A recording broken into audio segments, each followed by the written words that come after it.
السلام عليكم ومرحبا بكم. اليوم جبت لكم البريوج. مع اليوم الجمعه وكل شيء قلنا نديروا البريوج بطريقه سهله وخفيفه. غادي يجيكم كالقطن. شوفوا الشكل تاعه كيفاش يجي. هنا في بول ولا درت هنا بيضه والصفرا خليتها باش نطلي به الفوقه.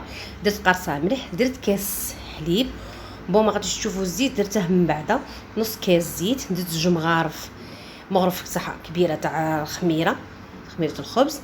درت زوج مغارف سكر، وغادي نزيد جوج مغارف حسل. ولا انا راه خفيف خاطر راه دافي. كلشي درته دافي باش الخماره تخمر لي غايه. هنا كي خلطت كلشي هذوك السوائل وكلشي خليتهم غايه الغايه. شو كان ندير باش الخماره باش تدخل فيها هذيك الحليب دافي وكلشي. غادي هنا نحكموا الليم ندو القشور تاعها. غادي نقول لكم نربي فيها، ما نلحقوكش لهذيك البيضه باش ما تجينيش مره. ها ولا هنايا كي راه بالاخر كي قشرت درت غير القشره تاعها. حكمت هنا بون ياغورت ناتور كان تاني دافي شويه، كنت ديجا خرجته من قبل. خلطت كلشي. نبدا نزيد في الفرينه. هنا الفرينه هنا غادي نزيدو. شوفوا درت الكاس الاول ودرت الفرفاره تاع 10 غرام. هيا ونبدا نخلط كاع. كي نبدا الفرينه ولا العجنه تتقالي في الفوي اش غادي ندير؟ غادي نقلعها ونخدم بيديا. وزدت هنايا اغوم تاع النوازات.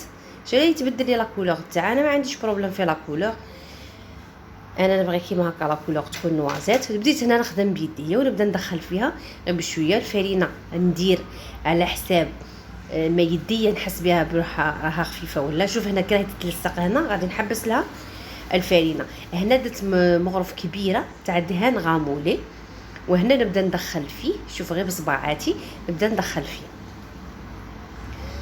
هنايا شوف هنايا صاي سي بون. كي دخلتها وكلشي والعجنه شدت روحها غايه. شوف كي راها تجي هي تجي طالقه شوله ما تتلصقلكش في اليدين. غادي نخليها تخمر بالله عليها ونخليها تخمر. هنا الشكل تاعها كيفاش خمرت. هنا حكمت البلا ودرت فيه بابي كويسون ودهنته ثاني شويه. درته هنا دائري. شو ديجا كاري.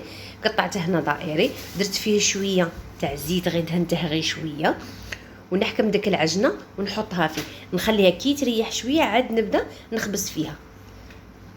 هنا غير نحطها صح نحلها شويه نخليها تريح تاني باش منها عليها تخمر وتزيد تاني تطلق روحها. خاش مادام هي شاده روحها ما تقدرش تشديها كاع غايه لغايه. هاودا هنايا كي طيقت روحها بديت ندير لها في بصباعاتي نديرها هكا كيما نقولوا. كيفاش نقول لك زعما كي نحفر فيها باش ندير هذاك الكونفيتور اللي كان عندك. ما كاش عندي انا ابريكو. درت تاع الكرموز ودرت البيض صافا. البيض اللي خليتها درتها من فوق هذوك لي سباس اللي كان خاويلي. وكان عندي هنايا كاوكاو ايفيلي درته. كنت ديجا شاعله الفوغ تاعي ما قبل. ما غاديش نديروها 250 ولا 220 نديروها غير 160 باش طيب لي غايه الغايه. هاودا الشكل تاعها هنايا كي طابت لي وحمارت. وان شاء الله تكون عجبتكم. خفيفه ظريفه. مصحتكم وجمعه مباركه.